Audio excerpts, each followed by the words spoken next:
Oke. Kita kemudian doa tawasul untuk Syekh Ibnu Athaillah As-Sekandari. Mungkin kita saged angsal barokah manfaatipun kitab niki, kitab apa jenenge Al-Hikam. Al-Fatihah.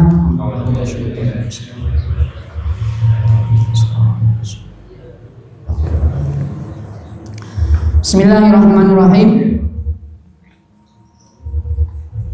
Sekarang kita belajar menjaga hati kita, dari rusaknya iman, menjaga hati kita dari gangguan setan.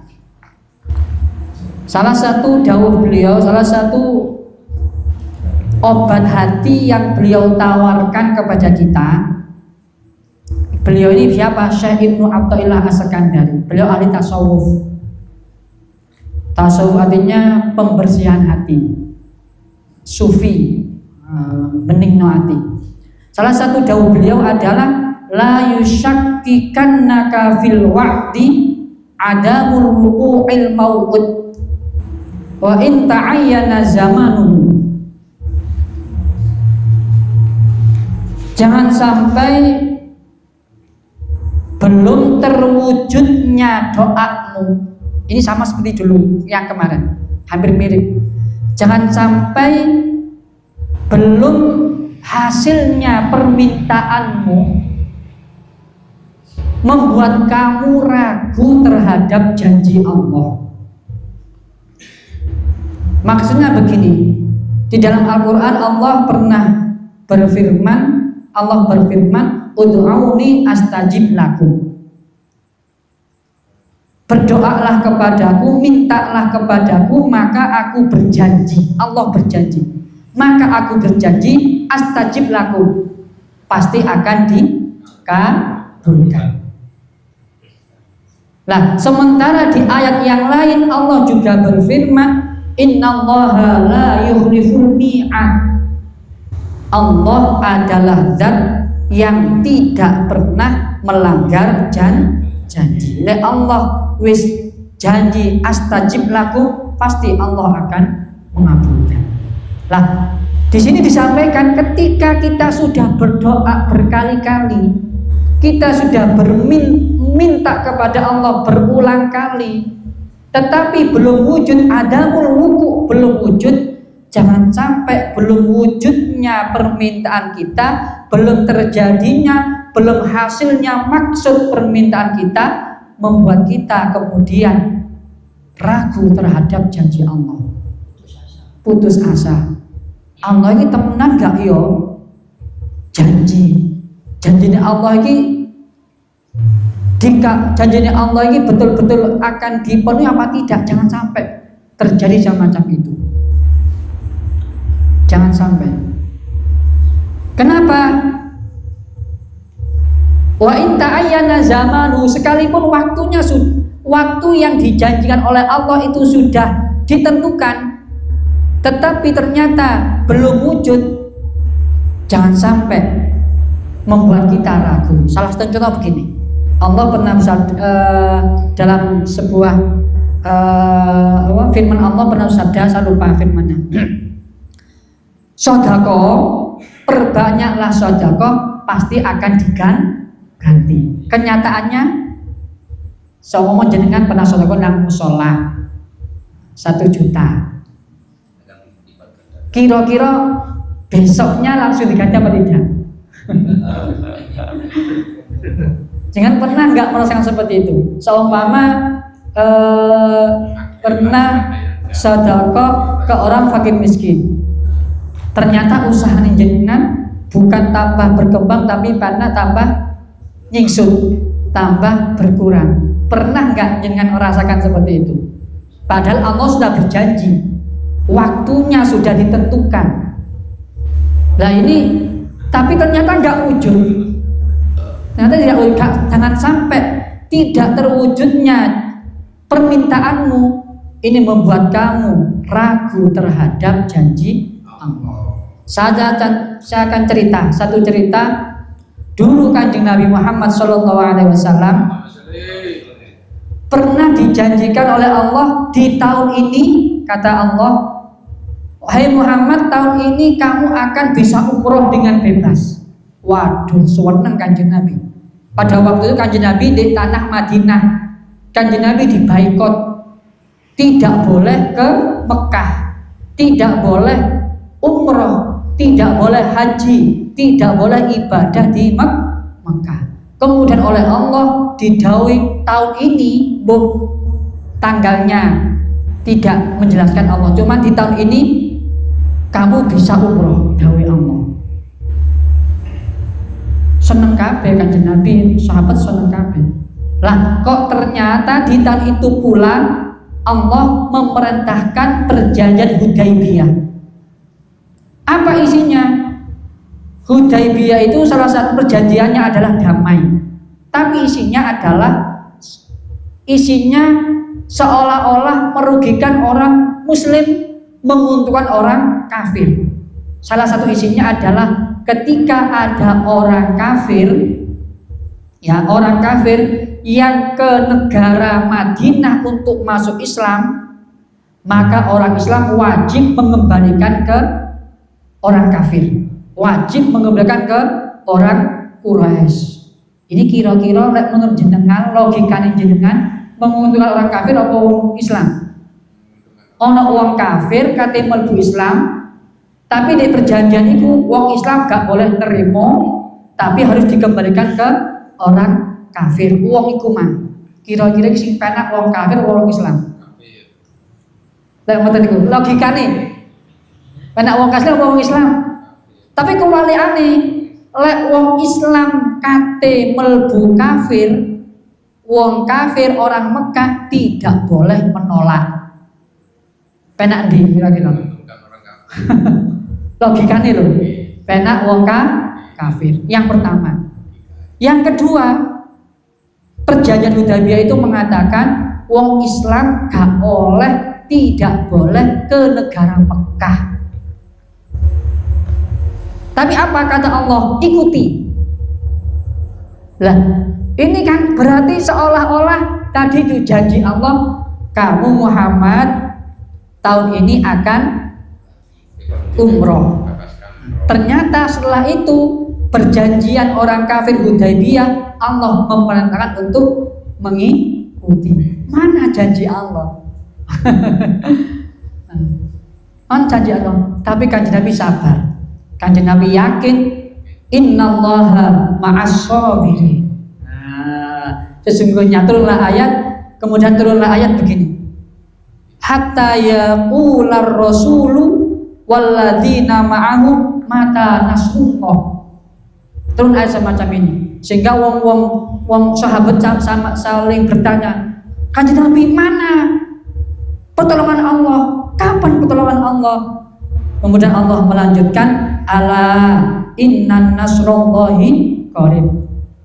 Sabarlah, sesungguhnya pertolongan Allah sudah dekat. Dalam ayat lain, innallaha ma'as shabirin. Itu adalah janji Allah ning Nabi Muhammad. Itu saja seperti itu, apalagi kepada kita.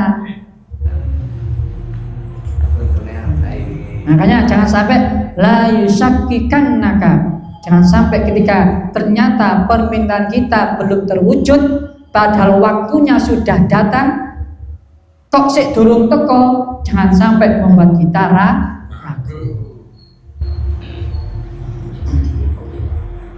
Kenapa enggak boleh ragu?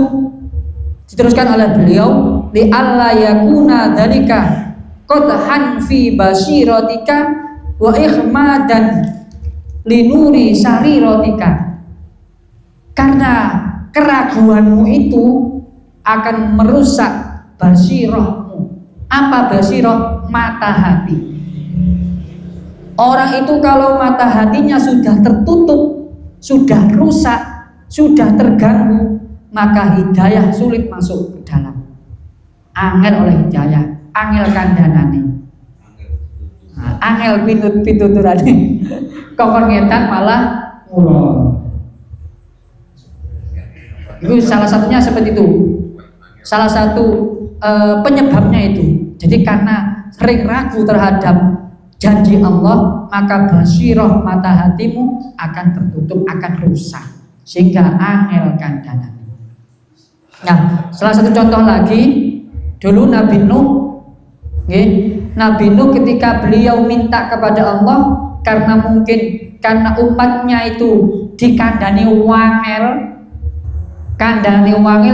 beberapa sudah bertahun-tahun beliau dakwah, beliau ceramah kesana kemari, tapi apa daya, beliau hanya bisa mengajak segelintir, mungkin 25% dari umat beliau yang iman. Padahal sudah bertahun-tahun, sehingga beliau putus asa, beliau minta kepada Allah, wis Allah, sudah, iki adab saja umatku ini. Ada penayus, aku wis gak mampu, wis angel kandanan. Kemudian apa? Firman Allah, wis lek ono sampean gawe kapal. Buatlah kapal. Lah ternyata mulai Nabi Nuh buat kapal sampai terjadinya banjir bandang itu berapa? Jarak waktunya berapa hari? Tidak berhari-hari, tidak berbulan-bulan, tapi 40 tahun. Iku Nabi Nuh. Nah lek kula jenengan kepengin sak jeleng langsung mudhun. Emang kula nyari siapa? Ngoten. Mane iku intinya bukan kula kok merendahkan jenengan boten. Maksudnya gimana? Maksudnya kita menguatkan hati kita, ojo sampai semacam itu. Nabi Ibrahim saja beliau meminta dikaruniai anak, tapi beliau baru diberi putra ketika berumur 80 tahun. Aku nabi-nabi dulu itu enggak langsung. Proses dulu. Tapi kita tetap jangan sampai putus asa untuk berdoa. Jangan sampai ragu kemudian tidak mau berdoa. Ada satu hadis begini mengatakan, ketika umat Islam, ini rada Jawa. Apa?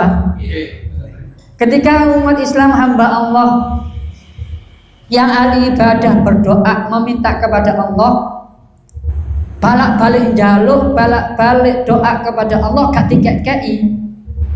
Ini termasuk hikmah kenapa Allah tidak langsung memberi. Ini hikmahnya ini.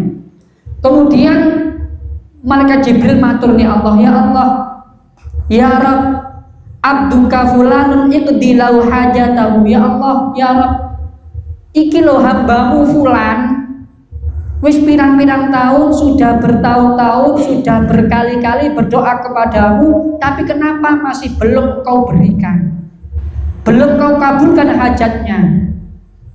Gimana jawaban Allah? Fayaqulu da'u abdi fa inni ahubbu an asma'a sautahu. Wis jarno, tinggalo, gak usah kau urus hambaku iki, aku seneng ngrungokno suarane ndak nang aku.